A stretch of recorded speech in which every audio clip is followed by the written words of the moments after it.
मैं केवल 10 मिनट लूंगा आप सबसे। 10 मिनट से ऊपर नहीं लूंगा। आप घड़ी देखकर मुझे बता देना भाई साहब कौन। मेरा सबसे निवेदन है कि आज हम सब यहाँ जितने भी लोग इकट्ठे हुए हैं और ऐसे ही हो रहे हैं समाज में, अपने स्थान स्थान पर फरीदाबाद में पूरे में ऐसे कार्यक्रम चल रहे हैं जहाँ पे हिंदू समाज में बहुत बड़ी जागृति आई है। अभी ओल्ड फरीदाबाद में हमने 27 मंदिरों में ये कार्यक्रम किए हैं। ईश्वर की कृपा से आपके यहाँ पे सतीश जी, अपने सुभाष जी और ये श्रीमान हेमंत जी की वजह से और टीम और भी लगती है साथ में, और माताएं बहनों का सहयोग रहता है। सबके कारण एक ऐसा वातावरण बन गया कि अब सबका यहाँ आने का मन करता है, क्योंकि सबने परिश्रम किया, सबको एकत्रित किया और ये काम होने लगा। ऐसा हमने 27 मंदिर ओल्ड फरीदाबाद में विजिट करके वहां पे ऐसा वातावरण बनाया कि समाज में हिंदू समाज इकट्ठा होकर हनुमान चालीसा करे। नहीं तो हमारी जो प्रवृत्ति है हिंदू समाज की, वो घर में अकेले बैठ के ध्यान लगाने की है। लेकिन आज निरंतर समाज में यह आवश्यकता पड़ गई कि हिंदू को इकट्ठा होना चाहिए, उसको मंदिर में, अपने धार्मिक स्थलों पर, सब जगह इकट्ठा होना चाहिए। और एक बहुत बड़ा भ्रम समाज में जो फैला रखा है कि भी हिंदू इकट्ठा नहीं होता, कहीं भी चले गए हिंदू कहाँ इकट्ठे होते हैं, कभी भी अपने धर्म में संकट आता है तो हम इकट्ठे नहीं होते, ऐसा एक भ्रम समाज में फैला हुआ है। लेकिन वास्तव में ये भ्रम ही है। अगर आप इसका दूसरा रूप देखें तो गोवर्धन में कितने लोग होते हैं, ये परिक्रमा में अगर कोई जाता है तो लाखों हिंदू होते हैं। पिछली बार की जो संख्या आई है वो 25 लाख थी। ऐसे ही वैष्णो देवी में जाते हैं, तिरुपति बालाजी में जाते हैं, हरिद्वार में जाते हैं, और दशहरा ये तो अपने समाज के यहाँ में करते ही है। कितनी संख्या होती है। तो ये भ्रम समाज में से जो निकालना पड़ेगा कि हिंदू इकट्ठा नहीं होगा। हमने जब ये कार्यक्रम किए थे तो शुरू में लोग मजाक उड़ा रहे थे कि भाई साहब कोई नहीं आएगा, आप अपना करो और घर जाओ। हमने कहा नहीं, ऐसा प्रयास करते हैं, देखते हैं। हर मंदिर की टीम खड़ी हो गई और आज 27 मंदिरों में ईश्वर की कृपा से हनुमान चालीसा, जो हमारी भावना थी कि सामूहिक रूप से हनुमान चालीसा हो, हर घर से हिंदू आए और जितने भी हिंदू हैं वो अपने परिवार से आए। ऐसा एक वातावरण का निर्माण हो जाए कि लोगों को लगे कि हाँ भाई हिंदू क्यों नहीं इकट्ठा हो सकता। और आज जो देश की, समाज की जो परिस्थिति है हम सब जानते हैं। अभी अभी अपने अंत में उद्घोष किया है, बहुत अच्छा उद्घोष है। सनातन संस्कृति की पहचान ही 2 उद्घोष हमने लगाए। एक उद्घोष था विश्व का कल्याण हो, और दूसरा उद्घोष हम लगा रहे थे गौ माता की जय। विश्व का कल्याण हो तो उसमें सभी हैं, हिंदू, मुसलमान, सिख, ईसाई, सबका कल्याण हो। क्योंकि जब हमने जीव मात्र के कल्याण की बात करती तो उसमें सभी आ गए। ऐसे ही हमने बोला गौ माता की जय, क्योंकि गौ माता की जय बोलते समय हमारे मन में ये विचार आता है कि गौ माता में 33 करोड़ देवी देवता, जो हमारी जो पद्धति है कि उनका निवास है। गाय माता, ओहम माता, ये पूरे विश्व के अंदर, नहीं तो बाकी जगह क्या बोलेंगे उसको, जानवर। एक हिंदू धरती पे एक ऐसा भगवान ने प्राणी बना दिया जिसके मन में करुणा, दया, विश्व का कल्याण हो, कूट कूट कर ये भावना भरी। क्योंकि सबको ध्यान आता है कि अगर छोटे थे, हमारे साथ भी ऐसा हुआ, अभी भी माता पिता सभी ऐसा करते हैं। अगर कोई कुत्ते को भी डंडा मारे तो माता पिता कहते हैं मत मार, अगले जन्म में यही बन जाए। ऐसा अपने समाज का है कि चींटी के साथ भी उसको आटा खिलाने वाला समाज, ये हमारा समाज है केवल दुनिया में। और तो बाकी जानवरों को छोड़ो, इंसानों को भी मार के खा जाते हैं। पूरे संसार में केवल हिंदू ऐसा है जिसके रिश्ते बचे हुए हैं। पूरी दुनिया में जो विदेश जाते हैं उनसे पूछ के देखो कि क्या वहां रिश्ते बचे हुए हैं? रिश्ते भी नहीं बचे हुए। इंसान की तो बात ही छोड़ो, ये अपना समाज है हिंदू समाज, जो रिश्तों को बचा के रखा हुआ है, जिसने बहन को बहन बोला है, माँ को माँ बोला है, बेटी को बेटी बोला है। अन्यथा बाहर जाओगे तो बहुत बुरा हाल है। पूरी मानवता, पूरे विश्व के अंदर अगर कोई जानवर को नहीं खाता, मैं ये नहीं कह रहा कि सारे हिंदू ऐसे हैं, लेकिन केवल हिंदू ही है जो सोचता है कि नहीं यार मैं खाऊंगा तो अगले जन्म में कभी मेरा भी यही हर्ष ना होगा। ये संस्कृति, ये विचार केवल हिंदू समाज का है।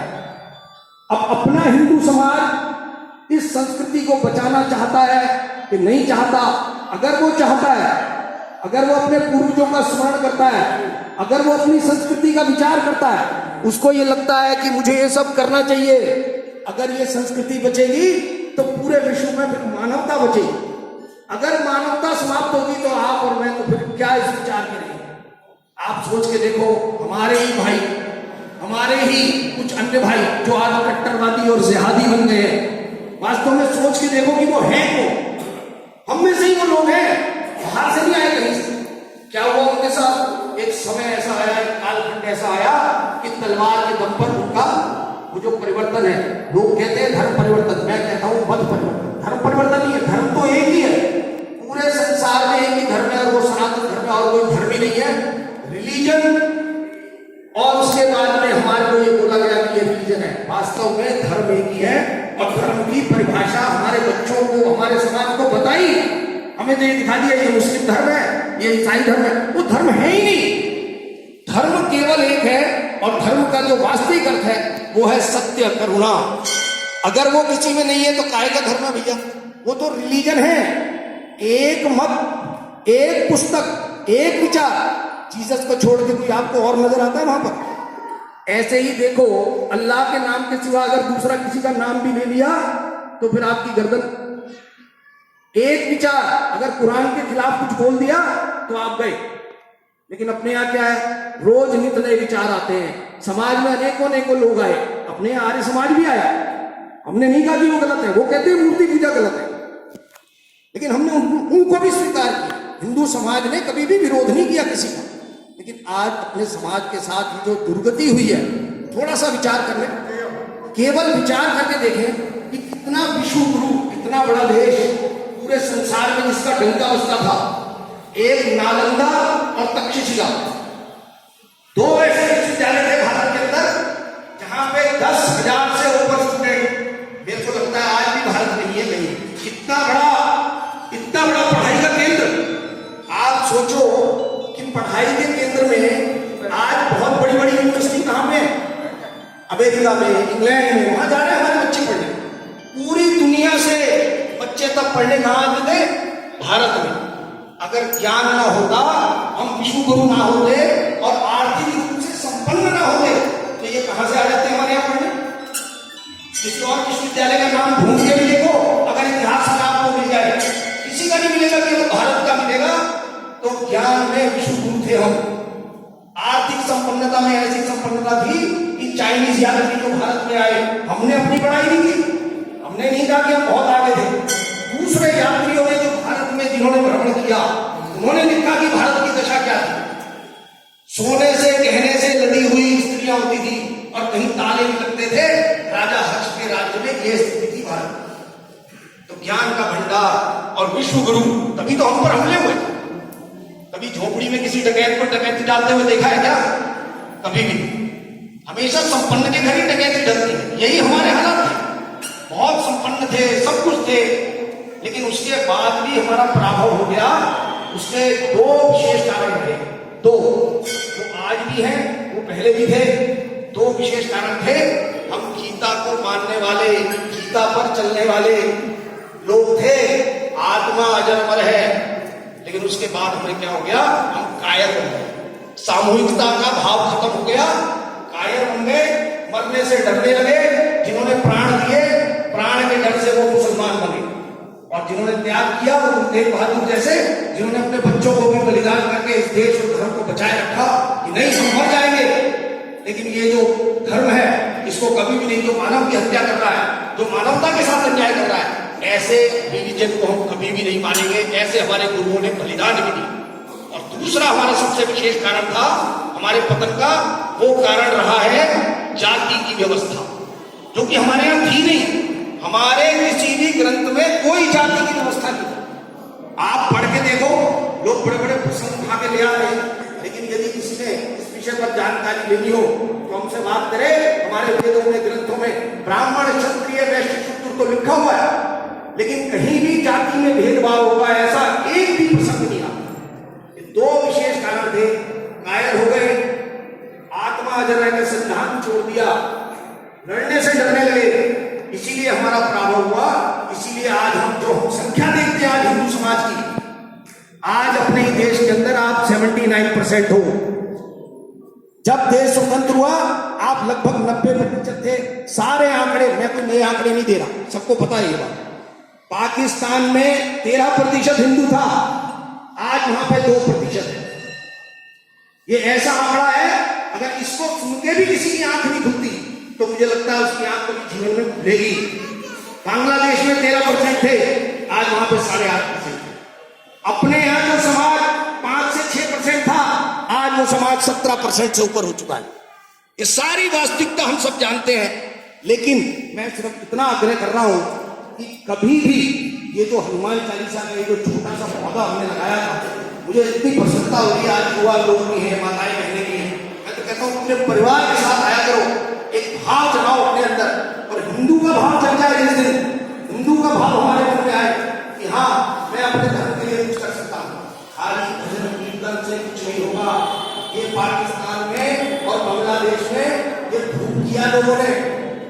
ये बांग्लादेश के अंदर जो स्थिति अभी हिंदुओं की बन रही है और जो पाकिस्तान में बन रही है, खूब मंदिर थे, खूब धन खाने से भरपूर थे हमारे, और यहाँ तो बहुत लोग वहां से आए हुए भी ऐसे परिवार है, उनसे पूछो तो बताते हैं हमारा दादा ये था, हमारा दादा जमींदार था, हमारा ये था। कहाँ गए सब, कहाँ गए?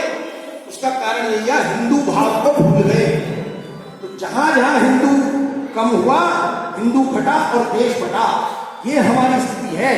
तो अपने में से सब लोग इस बात का ध्यान रखें और इस बात को समझने की कोशिश करें। अपने बच्चों में धर्म का संस्कार डालें, उनको पुस्तकें पढ़ने के लिए कहें। बार बार ये हम दोहराते हैं, बार बार लोगों से आग्रह करते हैं। 1 घंटा बच्चा मोबाइल खेल रहा है और हम प्रसन्न हो रहे हैं, हमारा बच्चा मोबाइल खेल रहा है, इसको बड़ी नॉलेज है। अरे भैया, अपने धर्म की पुस्तकों को पढ़ाओ, 2 पेज पढ़ा लो। आप गीता के 2 पेज पढ़ाओ, आप रामायण के 1 पेज पढ़ाओ। ऐसा संस्कार डालो कि बच्चा वो जो बनेगा, वो जो धर्म के बारे में बात करेगा, आप देखना वो आपके लिए कितने काम आएगा, कितना कार्य करेगा आपके लिए। वही बच्चा आपकी सेवा करेगा, वही सच्चा श्रवण कुमार होगा जिसको धर्म का ज्ञान होगा। जिसको धर्म का ज्ञान नहीं है तो आप पढ़ाते रहोगे, बच्चे विदेश जाते रहेंगे, वहां से हेलो हाय भेजते रहेंगे, कहेंगे पापा मैं अभी आ नहीं सकता। ऐसे बच्चे पैदा कर रहे हैं समाज में। तो ध्यान करो, मेरा सबसे आग्रह है, धर्म की शिक्षा दो बच्चों को, अति आवश्यक है। सबसे पहले आपके काम आएगा, तो देश और समाज के काम आएगा। यदि काम ही नहीं आया तो काय की संतान है। तो सब सोचें, विचार करें। मेरा इतना ही कह के अपनी वाणी को विराम देता हूँ। अभी हम यहाँ पे भजन कीर्तन करेंगे, अधिक संख्या हो, बाहर लोग खड़े हो, अपनी बार एक का प्रण करके जाएंगे। मैं एक आदमी को और लेके आऊंगा भाई अपने गली मोहल्ले से, हर आदमी ये प्रण करे। काय को अपने घर से नहीं आ सकते लोग? 5-5 हजार की संख्या होती है आपके बगल में जब नमाज होती है, तो किसी को पुकाने जाता है क्या कोई? पूरे ओल्ड फरीदाबाद में कोई स्थान है क्या जहां पे 5 हजार हिंदू इकट्ठा होता हो, प्रेयर करता हो? जिस दिन वो हो जाएगा उस दिन हमें लगेगा कि हाँ आज कुछ बात हुई, लेकिन अपने मन में गर्व तभी आएगा। और वो गर्व करने के लिए आप सब जिम्मेदार हो। आप अपनी शक्ति बढ़ाओ, समाज की ताकत बढ़ाओ, और हिंदू की बात करते समय जरा सा भी संकोच मत करो। जो हिंदू की बात है वही करेंगे और वही होगा। हम किसी के साथ में गलत करने वाले नहीं है। हम वही लोग हैं जो कण-कण में भगवान देखते हैं, लेकिन अपनी शक्ति को बढ़ाने के लिए, समाज को सुदृढ़ करने के लिए, देशभक्त लोगों का जमावड़ा करने के लिए हमें ऐसे कार्यक्रम, बहुत सारे कार्यक्रम करने पड़ेंगे। ऐसे कार्यक्रम हम सब करते रहे और पूरी शक्ति लगाए इस कार्य के लिए। अरे जीना मरना तो सब प्रभु के हाथ में है। वो गीता में बार बार पढ़ के अगर हमें ज्ञान नहीं आ रहा तो काहे की पढ़ाई कर रहे हैं? तो 1 घंटा समाज में, 2 घंटा, जितना जिसके पास शक्ति है अपने समाज के लिए लगाओ, और फिर देखना अगले 10 वर्ष के अंदर भारत पुनः, ये तो भारत माता है, पुनः एक बार विश्व गुरु बनने वाले हैं। अब जिसने जो करना है